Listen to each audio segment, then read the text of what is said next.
Kelahiran kembali Dewa Abadi tanpa nama bab 531 tingkat. Dion memperhatikan dari pintu masuk area sudutnya ketika Madeline dan Delia tampaknya berusaha mencekik Mei Ying hingga mati. Di belakangnya, terjadi pertempuran yang berkecamuk. Itu antara Tao Aumen dan Zabia Jafari. Sejujurnya, itu cukup menarik, tapi Dion tidak peduli. AMPH, jadi kamu membuat kami semua khawatir supaya kamu bisa menyelamatkan gadis lain, goda Clara sambil menyodok sisi Dion.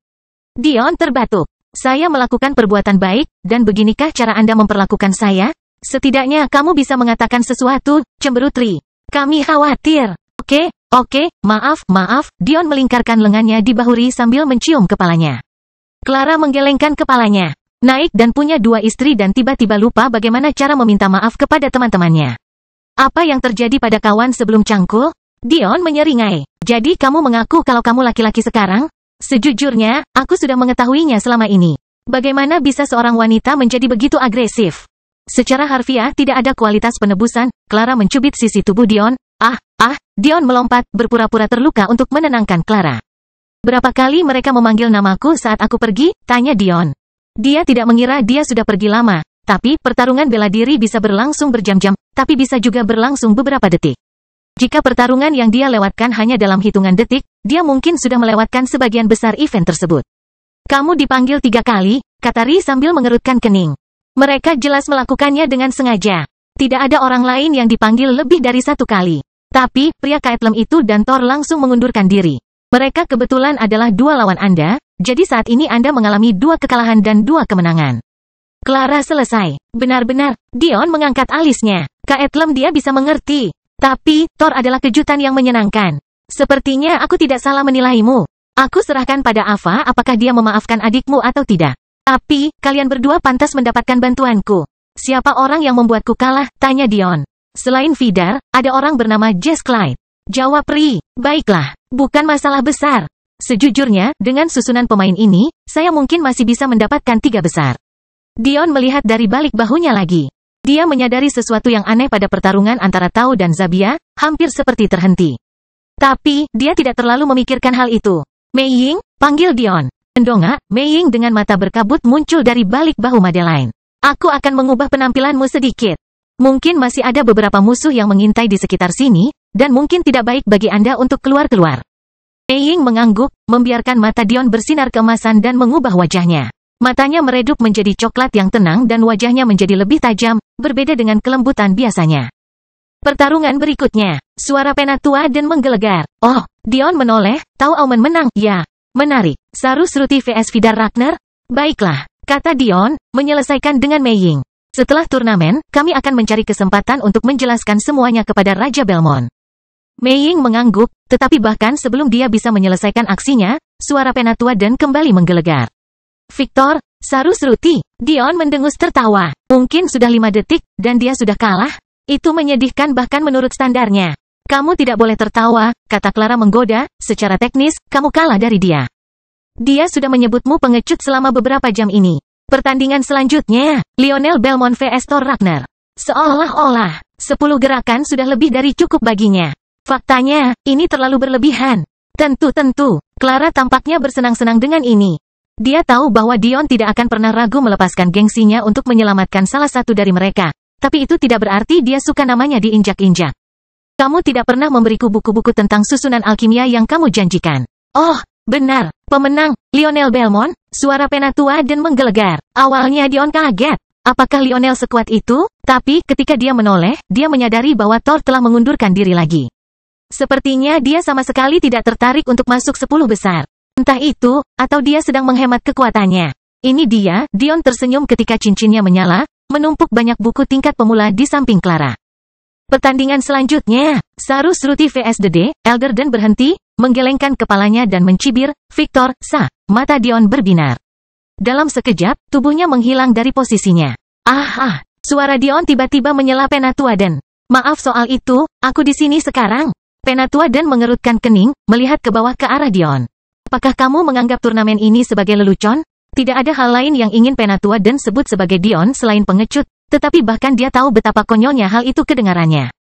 Dion lari dari Vidar namun kembali menghadapi lawan yang telah mengalahkannya dalam waktu dekat. Dia tidak merasa ingin masuk ke dalam perangkap verbal lagi. Tentu saja tidak. Dion tersenyum, tetapi ketika alam memanggil, ia pun memanggil. Kamu tidak mungkin mengharapkan aku untuk menahannya, kan? Wajah Penatua dan berkedut. Apa yang dia bicarakan tadi? Seniman bela diri yang melewati tahap dasar tidak membutuhkan hal-hal seperti itu. Faktanya, segera setelah Anda mengeraskan organ dalam Anda pada tahap kelima dan keenam, Anda tidak perlu melakukannya lagi. Siapa yang dia coba bodohi? Ah, Penatua Den, pikiranmu sangat mesum. Alam membutuhkan banyak hal. Aku hanya terlalu malu untuk berbagi. Tapi, aku akan menerima kekalahanku dengan tenang. Anda tidak akan menghentikan saya untuk berpartisipasi mulai sekarang, kan? Tiba-tiba, seorang wanita cantik dengan lembut mendarat di atas panggung. Ia benar-benar layak dikenal sebagai anggota dari 6 keindahan alam semesta, meski kini mereka telah kehilangan salah satu anggotanya. Kulit coklat halusnya sempurna dan tidak bercacat. Dia mengenakan gaun sari biru langit yang indah dengan lengan panjang dan tergerai, namun memiliki tubuh yang menempel erat pada lekuk tubuhnya. Rambutnya hitam legam panjang, tapi matanya bersinar biru langit yang tajam. Dia benar-benar sempurna. Vidar yang berada di pinggir lapangan mengertakkan gigi. Dia tidak tahu kemana Dion pergi, tetapi kembalinya dia pada saat dia baru saja mengalami kerugian besar benar-benar membuatnya kesal. Penatua Dan tidak dapat menemukan alasan untuk menolak. Sejak Dion menerima kekalahannya, tidak ada lagi yang perlu dibicarakan. Mulai, Sarusruti berdiri diam, sama sekali tidak bergerak. Namun, Dion juga tidak bergerak. Aku sudah tak sabar untuk bertarung denganmu, suaranya lembut, seperti mata air yang mengalir di atas bebatuan sungai yang halus. Penonton pun langsung terpesona. Ini adalah pertama kalinya mereka mendengar kecantikan ini berbicara sepanjang kompetisi. Namun, kata-katanya hanya memperburuk Vidar. Dia belum berbicara sepatah kata pun padanya. Dia mengakhiri peluangnya dengan telapak tangan sederhana. Dion menggelengkan kepalanya. Wanita benar-benar terlalu berbahaya. Sarusruti tersenyum. Karena aku menghormatimu, aku akan memberimu bantuan untuk menggunakan kekuatan penuhku. Seberapa sensitif Dion terhadap musik? Dapat dikatakan bahwa dia hampir tidak ada tandingannya dalam hal ini. Itu adalah keinginan pertama yang dia pahami dan saat itulah dia tidak memiliki konsep nyata tentang hal semacam itu. Jadi, bagaimana mungkin dia tidak tahu dengan apa suara Saru diucapkan? Namun, kenapa dia mengerutkan kening? Jika dia tahu apa yang sedang terjadi, terutama karena itu adalah surat wasiat yang sangat dia kenal, apa perlunya dia mengerutkan kening? Sederhananya, ini adalah tingkat penguasaan musik yang belum pernah dia lihat sebelumnya. Kelahiran kembali Dewa Abadi tanpa nama bab 532 kekecewaan. Suara Saru sepertinya terdengar di mana-mana sekaligus. Itu bergema dan bergema seolah-olah satu kalimat darinya bernilai ribuan. Udara dinyanyikan bersama dengan nada melodinya, menggetarkan dan menumpulkan indra Dion. Mau tak mau dia berdiri di sana dengan pandangan kosong untuk sesaat, terpesona dan terpesona. Vidar tiba-tiba menyeringai di pinggir lapangan. Beginilah dia kalah. Meskipun Saru belum berbicara dengannya, dia tampaknya mampu mengubah suasana, menghambat telinga bagian dalam. Dia mengalami disorientasi dan sebelum dia mempunyai kesempatan untuk melakukan banyak hal, dia mendapati dirinya berlutut dalam penyerahan diri dan hidupnya berada di bawah kendali penuh keindahan. Cukuplah untuk mengatakan bahwa karena Saru berusaha keras untuk berbicara dengan Dion, serangannya terhadapnya berkali-kali lebih efektif. Ini adalah jalur musik yang belum pernah Dion dengar sebelumnya. Sesuatu yang benar-benar baru. Ia bahkan mendapatkan kendali atas seluruh indera. Mata Dion kusam, berubah menjadi gelap dari warna hijau kemerahan cerah menjadi hitam pekat. Seolah-olah dia kehilangan kesadaran, kehilangan pemahaman nyata tentang apa yang terjadi di sekitarnya. Saru melayang ke depan. Kecepatannya cukup cepat, namun dia masih terlihat tidak tergesa-gesa. Getaran aneh mulai menekan telapak tangannya yang kecil dan halus saat dia dengan cepat menutup jarak. Matanya tenang seperti danau dan fitur wajahnya tidak berfluktuasi. Tapi, kalau kamu perhatikan baik-baik, orang hampir bisa melihat kemiripan kecilnya. Tidak, itu lebih seperti kekecewaan. Saru dengan ringan melangkah ke depan Dion, udara di telapak tangannya bergetar lembut saat dia mendorongnya ke depan. Semua tindakannya anggun dan sepertinya tanpa niat membunuh. Namun, ahli manapun dapat melihat bahaya dari serangan ini. Terlepas dari semua pejuang hebat yang pernah mereka lihat, tidak berlebihan untuk mengatakan bahwa Sarusruti masih memiliki kekuatan serangan terkuat. Ledakan, darah mengalir dari mulut Dion saat dadanya hampir roboh ke dalam. Tubuhnya terbang mundur dengan kecepatan sedemikian rupa sehingga bagian belakang bajunya terkelupas, pertama karena angin, dan kemudian karena gesekan, membakarnya hingga menjadi ketiadaan. Dion, Ri, Madeline dan Clara menutup mulut mereka dengan ngeri.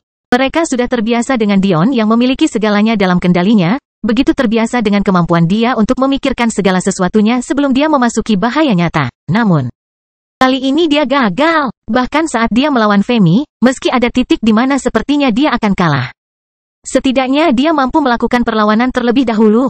Apa yang sedang terjadi? Saru memperhatikan dengan tenang saat tubuh Dion terlempar ke udara. Di matanya, tidak perlu menyerang lagi. Dia tidak punya niat jahat terhadap Dion. Faktanya, dia tidak terlalu peduli dengan turnamen ini secara umum. Satu-satunya alasan dia bertarung adalah untuk mempertajam keterampilannya. Dia mengira Dion akan menjadi seseorang yang bisa dia lawan, tapi sepertinya dia melebih-lebihkannya. Dalam peraturan turnamen ini, tidak ada yang namanya di luar batas. Kenyataannya, meskipun panggungnya cukup besar, pertarungan pada tahap ini tidak lagi dibatasi karena terjadi satu persatu. Pertarungan akan berakhir ketika seseorang menyerah atau kehilangan kesadaran. Hanya itulah dua cara. Selain kematian tentunya, Saru melihat ke arah Penatua dan untuk mengakhiri pertandingan. Tidak ada alasan untuk melanjutkan. Menurut perkiraannya, Dion tidak mungkin mempertahankan kesadarannya. Cara kerja tekniknya membuat tubuh yang kuat menjadi usang. Tidak peduli seberapa kuat tubuh Dion. Faktanya, selama itu berada dalam jangkauan Saru, memiliki tubuh yang lebih kuat mungkin lebih merugikan daripada membantu. Tubuh Dion jatuh ke tanah, tergelincir dan melompat-lompat seolah-olah dia adalah batu datar yang meluncur di atas air. Material arena yang keras bahkan pecah dan terpisah seolah-olah itu sendiri benar-benar cair. Menyadari tatapan Saru, Penatua dan mengerutkan kening. Dia telah diberitahu, dengan sangat tegas, oleh Patriark Ragnar untuk menjaga keadilan mutlak karena mereka sudah cukup sering dipermalukan. Dia tidak bisa membatalkan pertandingan bahkan jika dia menginginkannya, Dion masih memiliki kesadarannya. Aliran energi dalam diri ahli yang sadar versus tidak sadar sangat jelas dan jelas. Sebagai ahli suci puncak, bagaimana mungkin Penatua dan tidak bisa membedakannya? Jika dia membatalkan pertandingan sebelum waktunya, dia akan menjadi bahan tertawaan. Saru Sruti mengangkat alisnya, tetapi, menyadari bahwa Penatua dan tidak berniat untuk membatalkannya, sedikit kejutan yang jarang terjadi di wajahnya. Oh, suaranya ringan dan terpisah saat dia melihat ke arah kawah tempat Dion berada. Dia tidak terburu-buru, memutuskan untuk mengamati situasinya terlebih dahulu. Baginya yang menerima pukulan terberat dari serangannya seperti itu, ada sesuatu yang aneh. Batuk serak tiba-tiba terdengar di arena yang sunyi. Kerumunan menyaksikan dengan penuh antisipasi, bertanya-tanya apa yang sedang terjadi. Dion berdiri perlahan, masih terbatuk-batuk. Dia meringis sedikit, meregangkan punggungnya dan mengeluarkan sedikit darah terakhir dari mulutnya. Itu tadi suatu serangan, katanya sambil tertawa getir. Keburaman di matanya telah memudar, mengembalikan ketajamannya sebelumnya. Clara tersipu malu saat dia melihat ke monitor, memalingkan muka untuk menghentikan detak jantungnya yang semakin cepat. Kenakan pakaian, dasar cabul. Madeline dan Ri terkikik melihat reaksi polos Clara. Tapi, yang mungkin lebih mengejutkan adalah kenyataan bahwa Saru pun tersipu. Mengalihkan pandangannya sedemikian rupa sehingga dia tidak terlihat malu, melainkan dia tidak mau repot-repot menatap Dion. Menatap dirinya sendiri, Dion tampak tidak terlalu malu. Namun, suara jeritan perempuan di antara penonton menyadarkannya akan fakta bahwa Ri mungkin akan membunuhnya jika dia tidak segera mengenakan pakaian.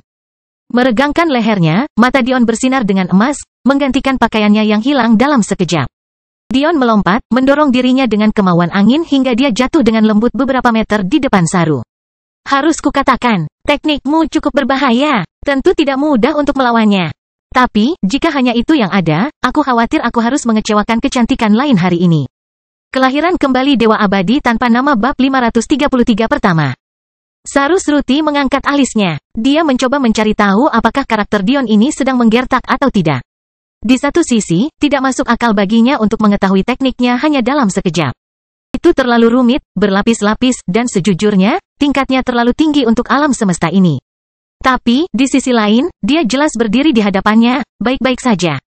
Apakah dia meremehkan kekuatan tubuhnya?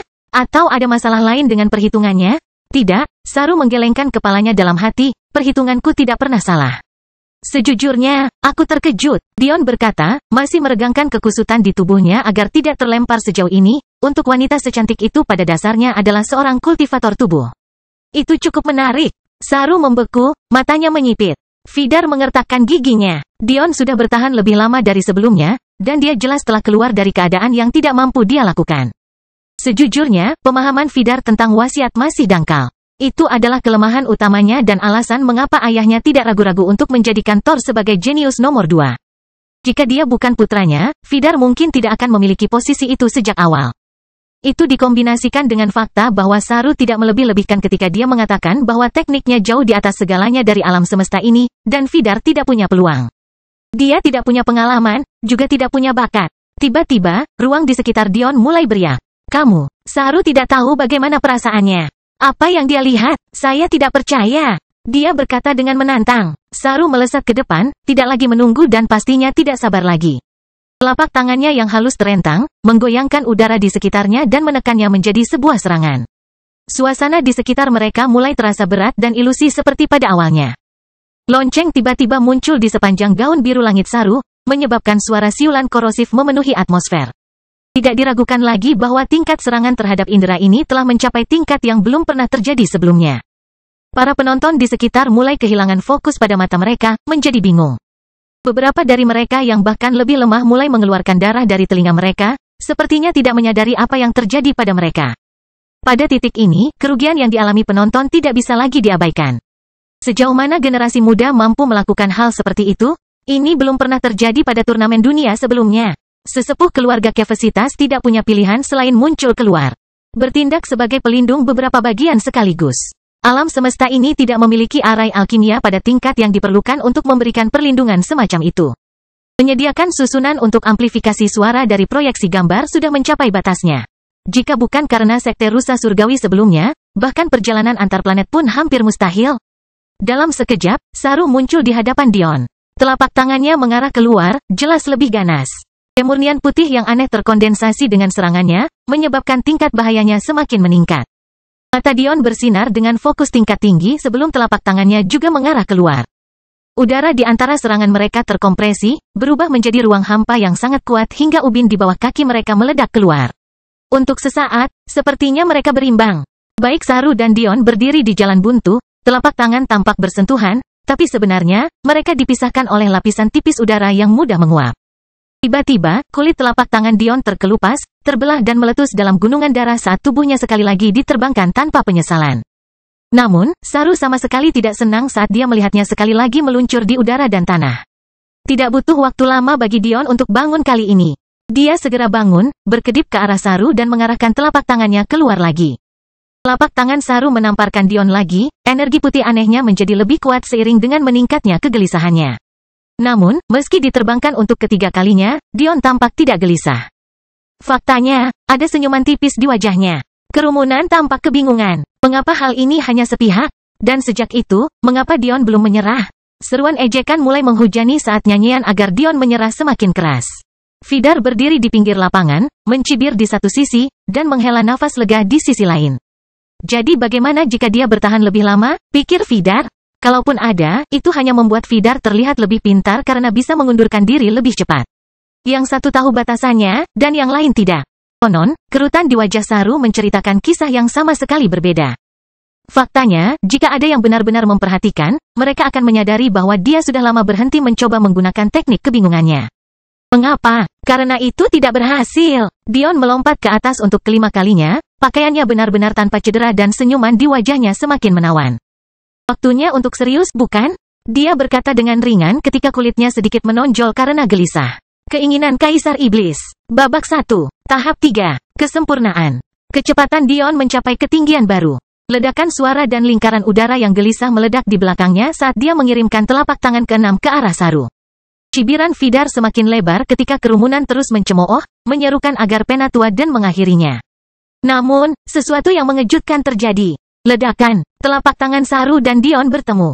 Namun, kali ini, tidak ada ruang udara di antara mereka dan pastinya tidak ada hubungan yang memihak. Bahkan energi aneh Saru yang lebar pecah di bawah tekanan, membanting kedua telapak tangan mereka. Untuk sesaat, orang-orang hampir tertipu dengan berpikir bahwa mereka sekali lagi setara. Tapi kemudian, Saru tersandung ke belakang. Saru mendongak kaget bahkan ketika mata ayahnya, Patriark Sruti membelalak karena terkejut. Dia kehilangan pertukaran pertamanya. Kelahiran kembali Dewa Abadi tanpa nama bab 534 juga. Senyum tipis terlihat di bibir Dion. Tapi, di dalam hati, dia masih cukup terkejut. Dia telah meningkatkan kultivasi tubuhnya sebanyak 8 kali, namun dia hanya berhasil membuat Saru tersandung 1 atau 2 langkah.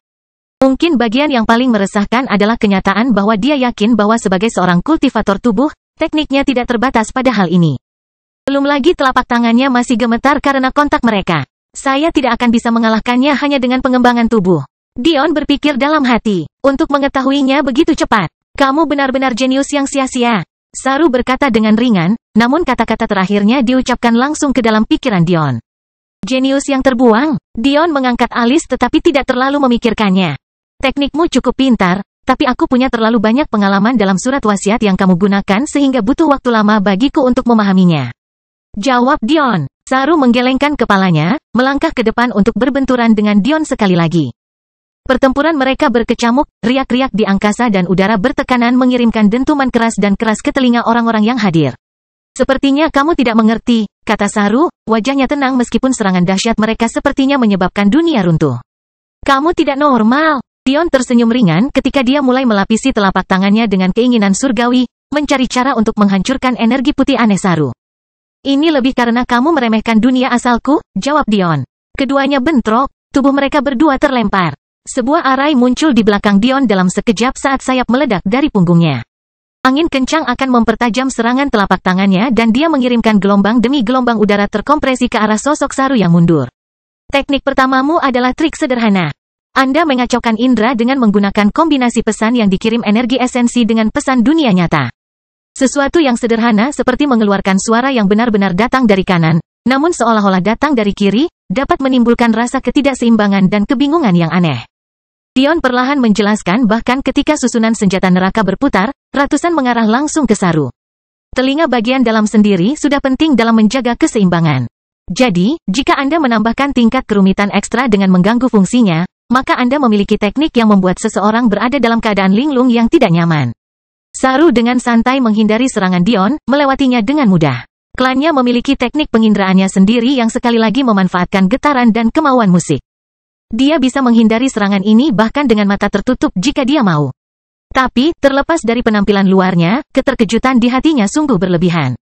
Dia berharap Dion memiliki pemahaman tingkat permukaan tentang tekniknya mengingat dia mampu beradaptasi begitu cepat. Tetapi penjelasan ini benar-benar terlalu mendalam.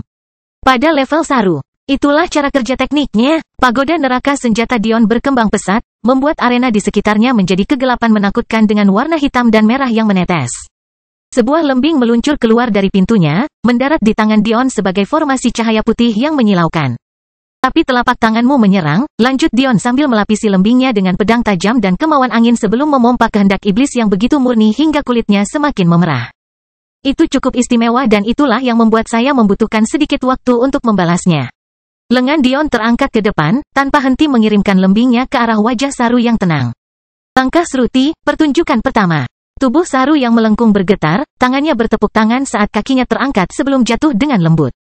Tidak ada kekuatan dalam tindakannya, namun riak cahaya putih menyala mulai terbentuk, bertemu langsung dengan lembing Dion tanpa rasa takut. Saru bahkan tidak merasa perlu menghindar setiap benda mempunyai frekuensi tertentu. Alasan kenapa sebuah suara bisa memecahkan kaca justru karena itu. Tapi itu juga yang membuatmu cukup berbahaya, kata Dion sambil mengagumi pertahanan Saru yang menghentikan lembingnya. Inilah mengapa Saru memiliki kekuatan serangan yang terbaik dan mengapa tubuh yang kuat tidak berarti apa-apa baginya. Saru sangat menguasai jalur getaran musik sehingga dia mampu memasukkan frekuensi internal suatu objek.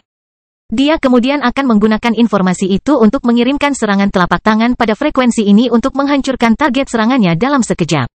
Sebenarnya, telapak tangan pertama Saru ke Dion seharusnya menghancurkan organ dalamnya hingga menjadi daging cincang. Satu-satunya cara untuk melawan teknik ini adalah dengan menggunakan energi yang luar biasa untuk menekan serangan. Memiliki tubuh yang begitu kuat sehingga berada di luar kemampuan Saru untuk menyamai frekuensinya, atau, seperti yang dilakukan Dion. Lawan frekuensi gelombangnya dengan frekuensi Anda sendiri. Kaki seekor binatang besar menginjak lembing Dion. Menghancurkannya dalam sekejap dan meninggalkan sosok Saru yang tak bernoda di tengah ring. Sayap Dion mengepak dengan santai di langit saat dia melihat ke bawah. Dia percaya diri, tapi dia juga berhati-hati sekarang.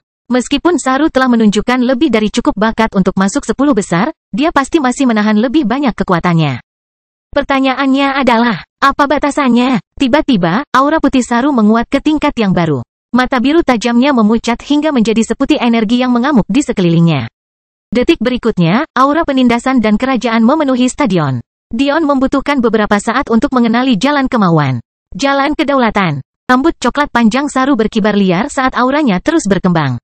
Tubuhnya menghilang di balik cahaya yang menyilaukan, membuka pakaiannya saat kulitnya mulai dilapisi dari ujung kaki hingga leher dengan kulit kasar berwarna putih yang indah.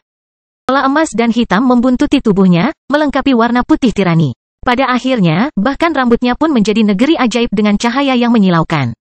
Pada saat berikutnya, seekor gajah putih berkepala 5 muncul secara halus di atas kepalanya, mengaum ke langit dengan kekuatan yang mendominasi yang mengguncang fondasi stadion. Saru Shruti berdiri tanpa gangguan. Seolah-olah dia telah menukar gaunnya dengan body suit kulit yang ketat, namun sebagian sisik yang menutupi putingnya dan area berharganya membuat jelas bagi semua orang yang menonton bahwa ini sebenarnya adalah tubuhnya sendiri.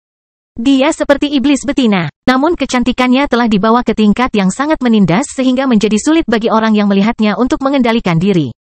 Seolah-olah kecantikan yang melampaui kata-kata telah mengenakan setelan tubuh ketat yang hanya menyisakan sedikit imajinasi sehingga dia mungkin telanjang. Rambut Saru akhirnya terurai dari cahayanya yang menyilaukan, menjadi putih cerah bersama dengan matanya.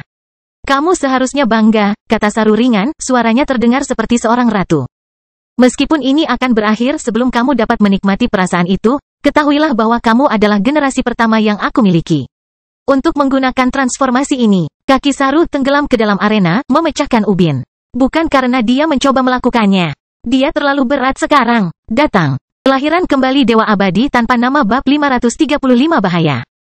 Kaki Saru miring ke atas, meninggalkan ujung jari kakinya menghiasi tanah saat aura buas dan binatang yang tak tertandingi menetes darinya. Dion memandangi gajah agung di langit. Hanya ada satu cara bagi seorang kultivator tubuh seperti Saru untuk menunjukkan manifestasinya. Apapun garis keturunannya, setidaknya itu berada pada level monster tingkat transenden.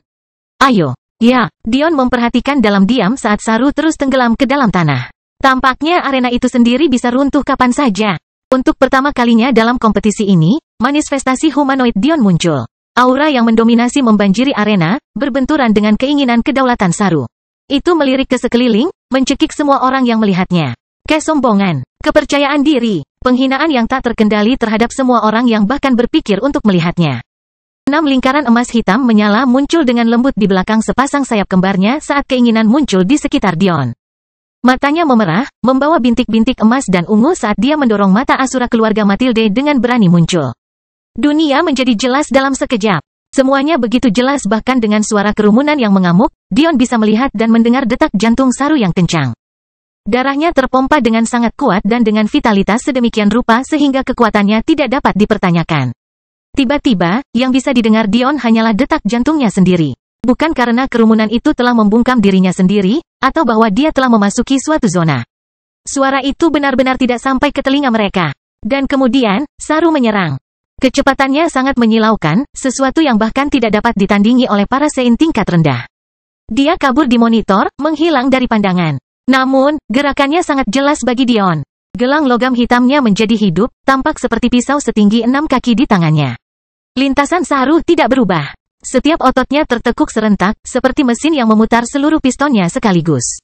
Kali ini, udara di telapak tangannya tidak hanya menahan riak getaran dan energi putihnya yang menindas, tapi juga gelombang kemauan tingkat rendah, meningkatkan kekuatannya secara langsung.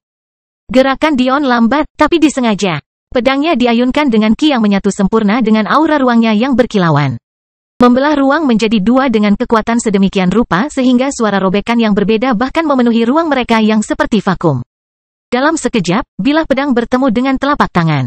Namun, tidak ada suara. Surat wasiat itu mengeluarkan erangan teredam saat mereka berdua menarik kembali serangan mereka sebelum segera melanjutkan ledakan pertukaran. Kecepatan Saru hanya diimbangi oleh kegesitannya. Permainan pedang Dion sepertinya tidak memiliki gaya tersendiri. Sebenarnya, itu mendasar dan sederhana. Namun, setiap serangan memberikan kemudahan pergerakan dan tingkat kematian yang diperhitungkan yang tampaknya menghentikan rencana Saru beberapa langkah sebelum mereka mengambil tindakan. Penonton hampir ingin menertawakan ayunan Dion yang sederhana dan pendiam. Apakah ini benar-benar yang kau sebut sebagai ahli pedang? Namun, saat percakapan mereka berlanjut, gelombang tawa yang datang semakin berkurang. Tidak ada keraguan bahwa Saru jauh lebih cepat daripada Dion, namun dia belum memberikan pukulan telak. Dia merasa tertahan dan dimasukkan ke dalam kotak. Permainan pedang Dion bukanlah sebuah seni.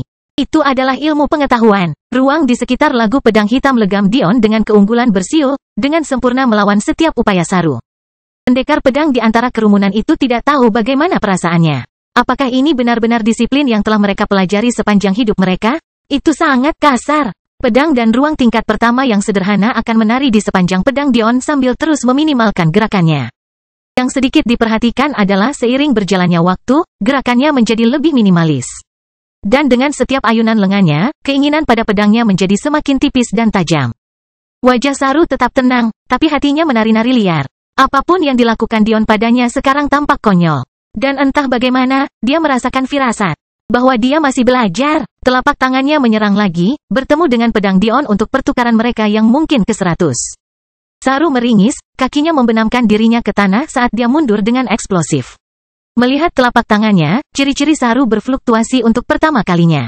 Darah perlahan menetes dari kulitnya yang mengeras, jatuh ke tanah tanpa suara di bawah tatapannya. Dion mengangkat pedangnya ke atas kepalanya, menyebabkan denyut balik ruang terakumulasi seolah-olah itu adalah detak jantung. Udara bergetar dan berosilasi hebat, bergetar karena tekanan. Tiba-tiba, perpaduan ruang dan kehendak pedang mengalami perubahan mendasar yang membuat bilah-bilah kecil dengan ketajaman tak tertandingi menari-nari di sekitar panggung. Lengan Saru menyilangkan wajahnya, melindunginya saat dia menghindar. Fusi tingkat 2. Benar-benar jenius yang sia-sia. Mungkin jika kamu setua yang kamu katakan, kamu akan menang. Dion berkata ringan, memanfaatkan fakta bahwa kebisingan mereka terisolasi. Ini pertama kalinya aku bertemu wanita yang dengan sengaja menambah usia dirinya. Saru membeku. Saya tidak tahu apa yang Anda bicarakan. Dion tersenyum tetapi tidak mengatakan apa-apa lagi. Pastikan untuk mengatakan, saya menyerah pada waktunya. Aku benci menjadi orang yang menghapus keindahan seperti itu dari dunia ini. Jantung Saru berdebar kencang saat pedang Dion terombang-ambing lagi. Tidak. Tingkat ketiga. Seberapa sering Dion melawan seseorang yang levelnya? Kenyataan yang menyedihkan adalah hal itu jarang terjadi padanya. Sejujurnya, ketika kekuatan jiwanya terus meroket, dia merasa berkelahi dengan orang-orang di dalam dan sekitar kultivasinya membosankan. Gerakan mereka sangat lambat, dan pikirannya menghitung dengan sangat cepat sehingga meskipun energi dan tubuhnya tidak dapat mengimbangi, dia dapat mengambil jalan pintas untuk berhasil. Tapi, Saru berbeda. Dia adalah orang pertama yang dia temui sejak dia membangunkan penanaman energinya yang benar-benar mendorongnya. Dan karena itu, dia mampu menyempurnakan dirinya dan belajar. Terima seranganku, Dion berkata dengan lemah sambil tangannya terayun ke bawah dari posisinya yang tinggi. Tiba-tiba, penghalang suara hancur total. Celah ruang yang sangat besar dan pedang Ki berkelap-kelip dengan cahaya berbahaya, bersiap untuk membelah tubuh sempurna Saru menjadi dua. Hanya ada satu pemikiran bahwa naluri binatang Saru menjerit di telinganya. Bahaya, kelahiran kembali Dewa Abadi tanpa nama bab 536 tragis. Mata putih Saru berbinar. Langkah Sruti. Pertunjukan ketiga. Gajah putih berkepala 5 yang menjulang di belakang Saru terompet ke langit. Ruangan itu bergetar hebat saat Saru mengatupkan kedua tangannya. Binatang buas dengan garis keturunan yang lebih lemah gemetar, membungkuk dengan gelisah melihat penampilan ratu mereka. Tiba-tiba, 3 kaki gajah besar muncul di langit, bertumpuk satu sama lain dan mengirimkan badai udara keluar dari dirinya sendiri. Pergerakannya tampak lambat, namun tetap mempertahankan suasana penindasan dan dominasi yang bahkan mengancam akan menghancurkan fusi level 3 Dion. Dalam sekejap, mereka bentrok. Kulit putih halus dipadukan dengan tebasan yang tak henti-hentinya, keduanya tidak menyerah. Namun, Dion mengangkat tangannya lagi. Lengannya perlahan terayun ke bawah, kembali meluncur ke arah wajah Saru yang sudah kesulitan. Darah merembes dari mulutnya saat dia berjuang, tidak mau mengalah. Langkah Sruti. Tunjukan keempat, Saru menggertakkan giginya, mendorong kata-kata itu keluar bahkan saat dia kembali menghentakkan kakinya. Namun, hanya sejauh ini dia bisa memaksakan diri. Sama seperti jiwa dan meridian, tubuh juga lelah. Ketika seorang kultivator tubuh seperti Saru menggunakan sebuah manifestasi, dia memanfaatkan teknik bawaan dari garis keturunannya, yaitu teknik pertahanannya, Sruti Storm. Namun, masalah dalam melakukan hal seperti itu, terutama ketika Saru masih sangat muda, adalah hal itu membuatnya sangat lelah, dia tidak memiliki stamina dan efisiensi untuk menggunakan teknik ini dalam jangka waktu yang lama. Apalagi memiliki kemampuan untuk menggunakan teknik tersebut. Itu ke tingkat setinggi dia sekarang. Jeritan pelan keluar dari bibir Saru saat manifestasinya hancur. Sosok halusnya terpesona oleh dampaknya sebelum segera dikejar ke kejauhan oleh 2 pedang Ki yang membelah ruang. Pemenang, Dion Sacharo. Dion mengulurkan tangannya dan menghancurkan pedang Ki. Jelas bahwa Saru telah kehilangan kesadaran, tapi dia melesat ke depan saat matanya bersinar ungu keemasan. Sebelum ada yang bisa melihat, susunan penyembunyian muncul di sekitar sosok Saru yang diam, tapi sekilas kesempurnaan yang dilihat Dion menyebabkan hidungnya memerah sebelum dia berbalik. Saru, tentu saja, mengandalkan transformasinya untuk menyembunyikan tubuh telanjangnya. Dan, sekarang setelah dia kehilangan kesadaran, cukuplah untuk mengatakan bahwa transformasi itu tidak bertahan lama. Saya kira menggunakan manifestasi apapun dengan cara seperti itu sangat berbahaya. Jelas bahwa alasan Saru kehilangan kesadaran adalah karena hancurnya manifestasinya. Karena itu tidak berbasis jiwa, Dion tidak bisa menggunakan Dever di dalamnya, tapi, itu tidak menghentikannya untuk menguasainya. Pada akhirnya, menjadi jelas bagi Dion bahwa dengan bakat dan teknik yang lebih besar, risiko juga ikut muncul meskipun mempelajarinya mudah. Manifestasi tidak dapat mencapai kegunaan puncaknya kecuali mereka dapat terwujud di dunia nyata. Namun, ironisnya, perwujudan itulah yang menempatkan mereka pada risiko paling besar. Mata Dion meredup saat dia melihat ke arah Saru, tapi dia dengan cepat mengalihkan pandangannya. Letakkan selimut yang dia buat di atasnya sebelum menghancurkan susunan penyembunyiannya dan berjalan pergi. Jelas bagi semua orang pada saat itu bahwa Saru telanjang, namun ada perasaan campur aduk tentang Dion yang begitu cepat menutupinya. Meski begitu, itu jelas merupakan tanda rasa hormat. Terutama mengingat dia belum memberikan rasa hormat yang sama kepada Iris Ipsum. Terima kasih, sebuah suara lembut terdengar dari belakang Dion saat dia berjalan pergi. Melihat ke belakang, Dion tersenyum ringan sebelum menjauh dari panggung. Secara kebetulan, dia mendarat di samping Vidar yang tampak sedang marah besar. Seharusnya tidak mudah untuk mengalahkannya. Bahkan jika dia memahami kemauan musik, seharusnya tidak ada orang yang bisa menaklukkannya secepat itu. Melihat wajah Vidar, senyum tipis muncul di fitur Dion. Lupakan 10 gerakan. 1 ayunan mungkin sudah cukup untuk saat ini. Dia berkata dengan ringan sebelum pergi. Pada saat Vidar menyadari apa yang baru saja dikatakan kepadanya, Dion sudah lama pergi, di kejauhan dan duduk santai bersila dengan fokus terfokus. Namun, dia tidak bisa berkata apa-apa. Dia hanya bisa melihat dan menerima. Pertandingan selanjutnya, Penatua dan berseru, Arifata Shruti vs Jess Clyde. Arifata sudah berada di atas panggung. Dengan hati-hati membantu sepupunya itu turun dari panggung begitu namanya dipanggil. Saat berikutnya, dia melangkah maju, bersiap untuk bertempur. Di langit, Dion memejamkan mata dalam meditasi. Dia benar-benar belajar banyak dari pertarungannya. Yakni, dia telah belajar bahwa dengan kekuatan jiwanya yang meningkat, dia akhirnya bisa memadukan keinginan melebihi tingkat pertama. Selain itu, dia mampu mengendalikan hasil fusi ruang pedangnya menjadi lebih detail dan halus, sehingga ketajamannya akan terkonsentrasi dan karenanya menjadi lebih kuat. Berkali-kali, dia menemukan bahwa jiwanya memberinya keuntungan yang belum pernah terjadi sebelumnya dalam hal kemampuan pemahaman. Namun, dia belum sepenuhnya memahami mengapa hal itu terjadi saat pertarungan antara Arifata dan Jess meletus. Jiwa memiliki arti penting yang belum pernah terjadi sebelumnya di dunia persilatan meskipun diabaikan. Terlepas dari apa yang mungkin dikatakan oleh pengejaran energi dan pengembangan tubuh, keduanya hanyalah sarana untuk mencapai tujuan, dan keduanya sama cepatnya. Yang benar-benar menghubungkan Anda dengan dunia ini adalah jiwa Anda.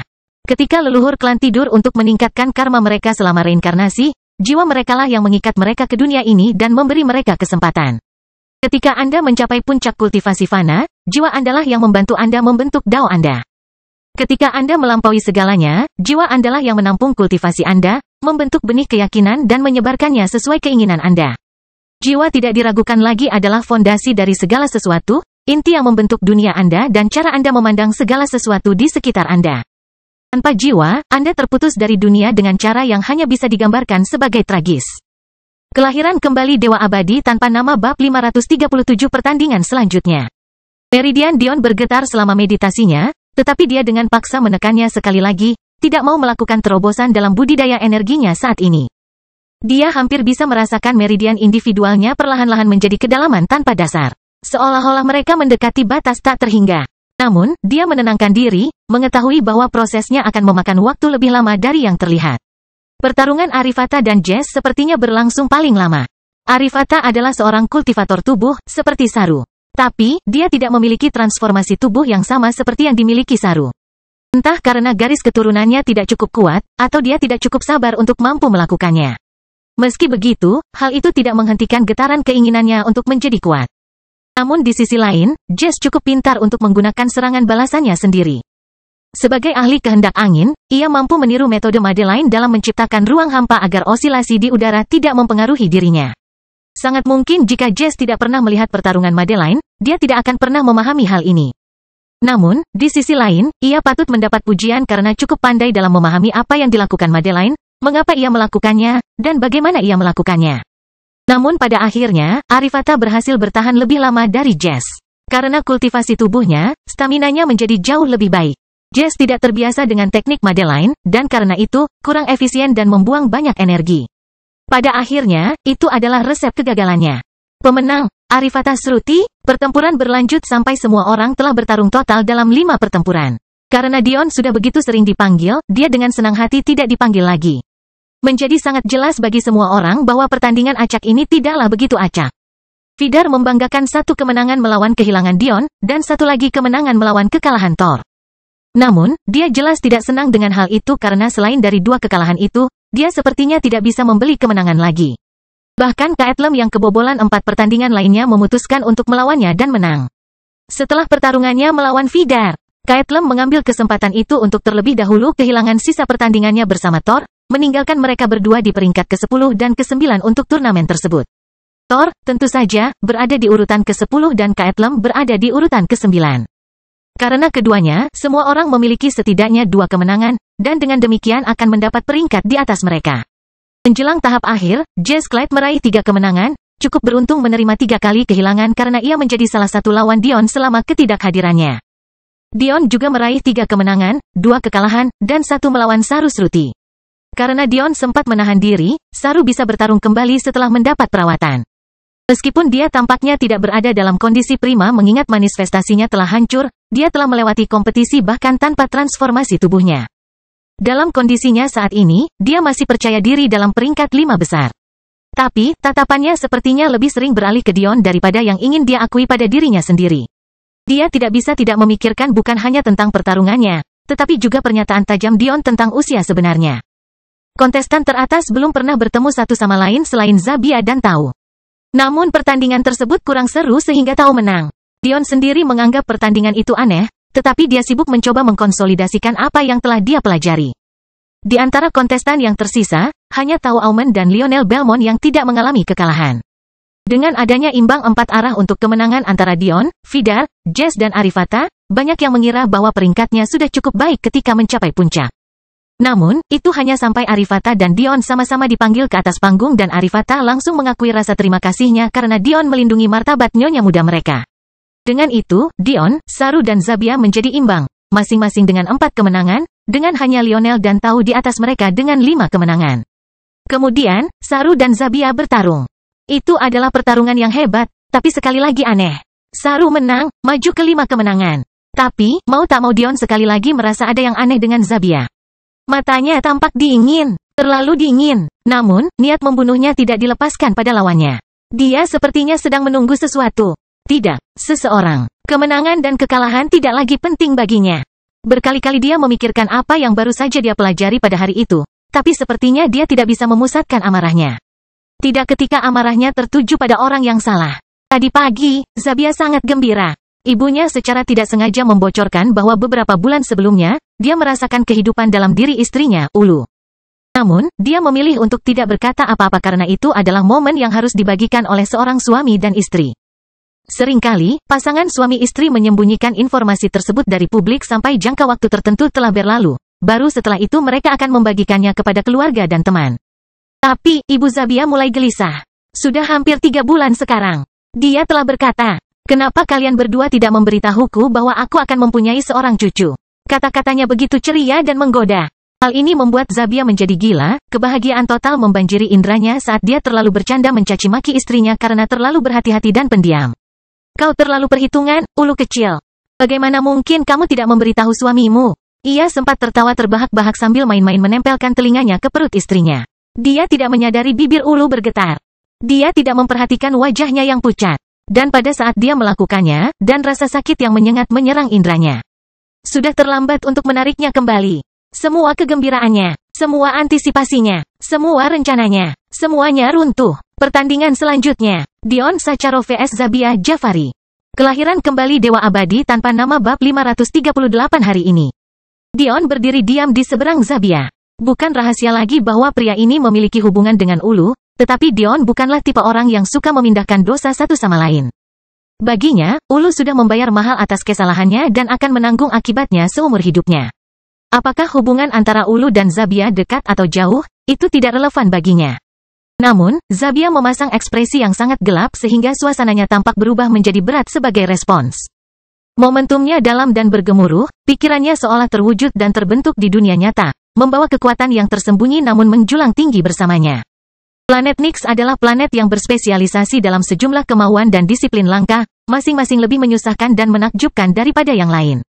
Klan Dewa Nuru dimenangkan karena lahir dari kegelapan. Meski gagal mencapai puncak hukum tertinggi, kekuatan pengguna kegelapan tidak bisa dianggap remeh. Banyaknya jalan melahirkan kemauan yang serbaguna dan berbahaya yang hanya menyisakan sedikit kelemahan saat dikuasai.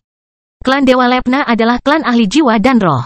Segel mereka adalah ciri khas mereka, yang mampu mengikat bahkan para ahli paling kuat sekalipun dengan satu pemikiran. Penguasaan mereka terhadap medan pertempuran nyaris tak tertandingi, dan manipulasi mereka sungguh luar biasa. Namun, klan yang berdiri di atas mereka berdua adalah klan Dewa Kerajaan Jafari. Spesialis dalam waktu akan. Ada alasan mengapa wasiat waktu tidak terdaftar di antara hukum tertinggi. Bukan saja wasiat itu sulit dipelajari seperti hukum tertinggi lainnya, tapi juga tidak memberikan manfaat apapun yang seharusnya didapat. Warisan yang berkaitan dengan kehendak waktu terlalu langka. Dan penggunaan kehendak waktu sangat dibatasi dan dibatasi oleh hukum alam semesta sehingga penggunanya akan dianggap sebagai orang yang membuang-buang waktu. Namun, meski memahami hal ini, kaum Jafari masih terus bangga dengan keistimewaan mereka, masih terus mewariskan wasiat mereka. Masih terus berpegang pada wasiat yang tampaknya tidak berguna ini.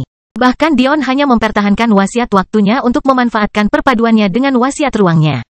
Itu hanya membutuhkan terlalu banyak stamina tanpa imbalan yang cukup untuk menggunakan kemauan waktu. Itu tidak sepadan. Namun, entah bagaimana, Jafari terus bertahan. Klan yang kuno dan keras kepala, ya. Tapi, satu hal yang tetap bertahan selama berabad-abad. Hanya sedikit yang memahami alasannya dan bahkan lebih sedikit lagi yang memahami caranya. Tapi yang jelas meremehkan klan seperti ini, hanya akan membawa kehancuranmu.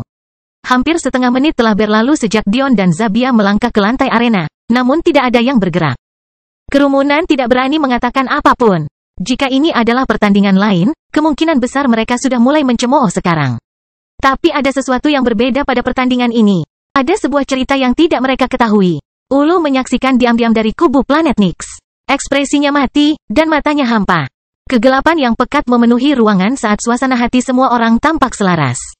Tangannya diletakkan dengan ringan di atas perutnya saat dadanya berdetak perlahan, hampir terlalu lambat, dipenuhi dengan penyesalan yang tak ada habisnya.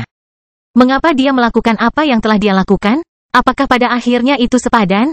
Apakah potensi peningkatan kekuatan yang diterima klan mereka sepadan dengan nyawa anaknya? Ulu bahkan tidak bisa menipu dirinya sendiri dengan berpikir bahwa seandainya dia tahu dia hamil, dia tidak akan.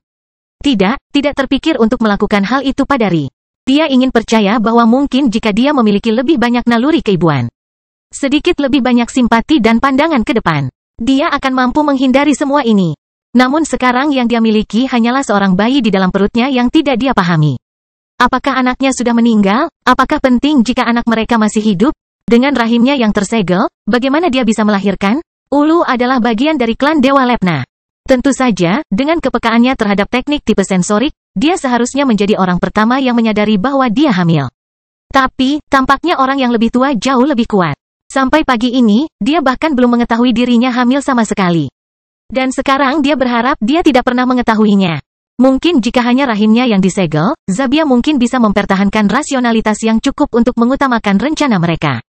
Tapi, bagaimana dia bisa diharapkan melakukan hal itu dalam situasi seperti ini? Ulu bahkan belum berusaha menenangkan suaminya.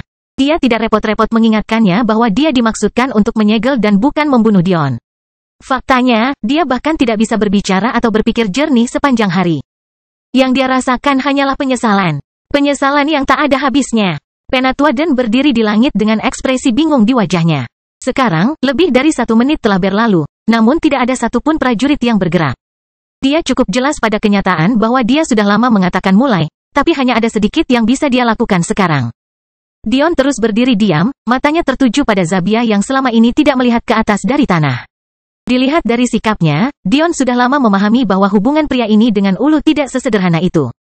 Faktanya, jaraknya sangat dekat sehingga Dion bisa melihat jiwanya semakin menghitam setiap detiknya. Zabia bahkan sepertinya tidak menggunakan waktu.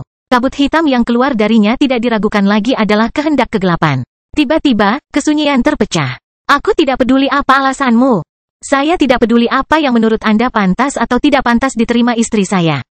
Demi mempermainkan nyawa anakku, hari ini adalah hari kematianmu.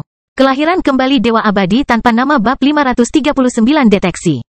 Puluhan pedang hitam pekat muncul di udara saat wilayah kegelapan buram mengelilingi Dion dan Zabia.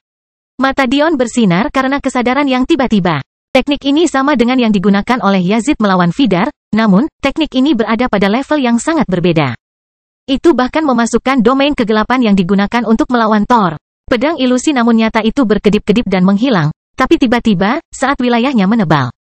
Pedang itu menghilang seluruhnya. Dion tidak punya waktu untuk memikirkan apa yang dimaksud Zabia. Dan sejujurnya, dia tidak punya waktu untuk peduli. Dia segera mengembangkan manifestasi humanoidnya, meningkatkan jiwanya sepenuhnya sambil membangkitkan teknik keluarga Matilde. Matanya menajam, menembus kegelapan saat pedang sekali lagi muncul dalam pandangannya. Dion sangat terkesan dengan teknik ini. Ini menggabungkan penggunaan waktu dan ruang dengan cara yang unik, memanfaatkan kemampuan mereka untuk memutarbalikkan kenyataan dengan cara yang sempurna. Satu-satunya masalah yang dia lihat dengan teknik ini adalah stamina yang dibutuhkan. Menggunakan waktu sebagai penyangga teknik ilusi sederhana seperti membuang semua sampah. Namun, hanya itulah yang dipikirkan Dion sebelum dia melihat serangan terakhir yang menimpa Vidar sebelum dia terpaksa mengaktifkan konstitusi fight seat-nya. Pada saat itu, Vidar berdiri diam dengan sarafnya siap bereaksi kapan saja. Namun, dalam sekejap, puluhan luka pedang muncul di tubuhnya tanpa peringatan apapun. Tidak ada pedang ki. Tidak ada fluktuasi spasial. Faktanya, pedang ilusi dan halus itu belum pernah berada di dekatnya. Dion telah memikirkan dua kemungkinan penjelasan untuk ini. Yang pertama adalah dimensi dan jalur multibidang dari kehendak spasial. Dion menghindar ke samping, mengayunkan pedangnya dalam sudut yang telah diperhitungkan seperti biasanya saat dentang lembut logam bertemu logam bergema melalui domain gelap. Jalur kehendak spasial multibidang ini adalah sesuatu yang hanya terpikirkan oleh Dion secara teori sebelum dia menemukan catatannya di dalam perpustakaan Sekte Rusa Langit. Itu adalah jalan yang mampu menyembunyikan sesuatu di luar angkasa. Namun, dengan penguasaan yang cukup, ia akan mulai memisahkan gambaran sesuatu dari pengaruhnya terhadap hukum di ruang apapun yang Anda inginkan. Intinya, Anda bisa menyembunyikan badan pedang di dalam bidang berbeda, secara efektif menyembunyikannya dari pandangan dan persepsi. Tapi, Anda bisa menjaga ketajamannya di dalam bidang ini. Artinya, Anda bisa membuat serangan Anda hampir tidak terdeteksi. Ini berada pada tingkat yang benar-benar berbeda dari tembus pandang karena meskipun tembus pandang menyembunyikan Anda dari satu indera saja. Jalan ini menyembunyikan Anda dari semua indera. Telinga Dion bergerak-gerak karena kepalanya menghindar ke samping. Dia tidak mendengar apapun. Tapi perasaan tidak nyaman karena darah menetes dari telinganya telah mengingatkannya akan sesuatu yang bahkan teknik matanya telah terlewatkan. Sial, Dion tidak bisa lagi melihat Zabia. Dan meskipun dia memiliki sarana untuk menghancurkan wilayah kegelapan ini, dia tidak ingin memainkan semua kartunya sekaligus. Dia ingin melihat apa yang ingin dilakukan Zabia terlebih dahulu. Dion tahu satu atau dua hal tentang kemarahan seperti Zabia sekarang. Hanya karena dia tidak peduli dengan kemarahan Zabia, bukan berarti dia tidak memahaminya. Seorang pria yang telah menyelami emosinya sejauh ini tidak akan puas dengan membunuh mangsanya dari jauh.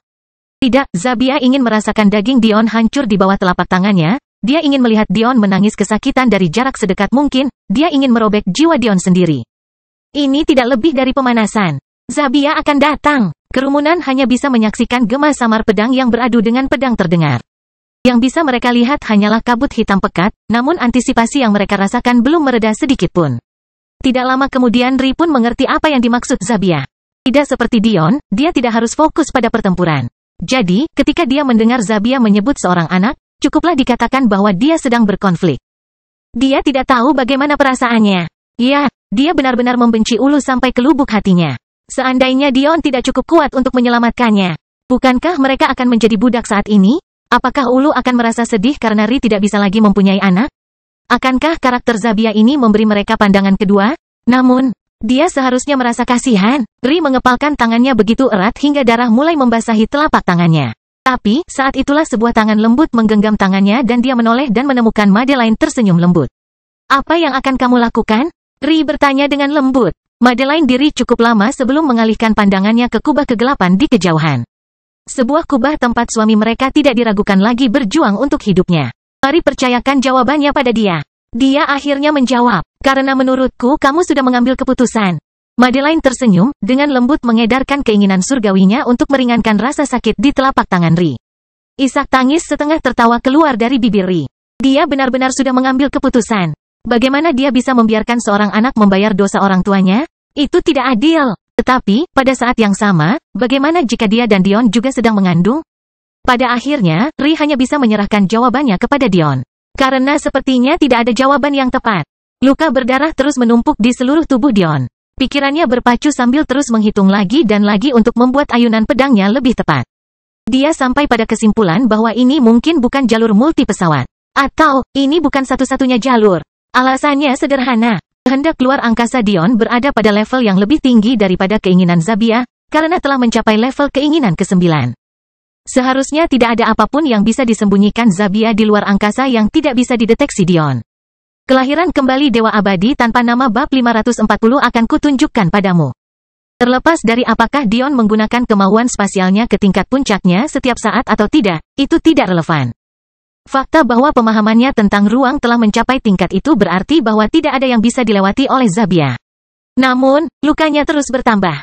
Luka-luka itu dangkal, dan Dion kebanyakan menghindari luka fatal, tapi itu masih memberitahunya bahwa ada yang lebih dari itu.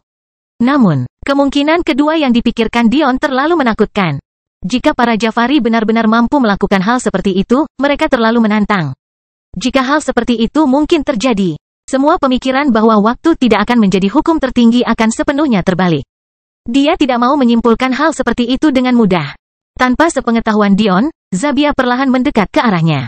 Dia sudah lama memahami bahwa Dion memiliki indera yang jauh dari normal. Jika tidak, dia tidak akan mampu mengatasi perbedaan kecepatan antara dia dan Saru. Selain itu, nenek mertuanya dan ibu pemimpin klan Dewa Lepna telah memperingatkannya bahwa tingkat jiwa Dion sangat tinggi. Mengetahui hal ini, dia memutuskan untuk berhati-hati. Meskipun kemarahannya mencapai puncaknya, Zabia menghabiskan sepanjang hari untuk meredamnya. Bahkan sampai kalah dalam pertempuran yang berada dalam kemampuannya untuk menang hanya demi menyembunyikan kekuatannya. Karakter Dion ini telah melampaui batas kemampuannya berkali-kali. Dan, Zabia tidak ragu bahwa Dion belum menggunakan kekuatan penuhnya. Mungkin, jika Zabia tahu seberapa banyak Dion menyembunyikan dirinya, dia akan lebih berhati-hati. Bilah mulai muncul dari ketiadaan di hadapan Dion, mengiris pertahanannya dan menusuk kulitnya yang dulunya tidak bercacat. Dia sudah membawa kehendak Kaisar Iblisnya ke puncak babak pertama, namun dia masih merasa waktu reaksinya terlalu lambat. Tiba-tiba, sebuah telapak tangan menghantam punggung Dion, menyebabkan matanya melebar karena terkejut. Bagaimana dia bisa begitu dekat? Dion terjatuh ke depan, punggungnya terasa sakit. Tiba-tiba, kehendak Kaisar Iblisnya turun dari tahap ketiga ke tahap kedua. Lalu dari yang kedua ke yang pertama.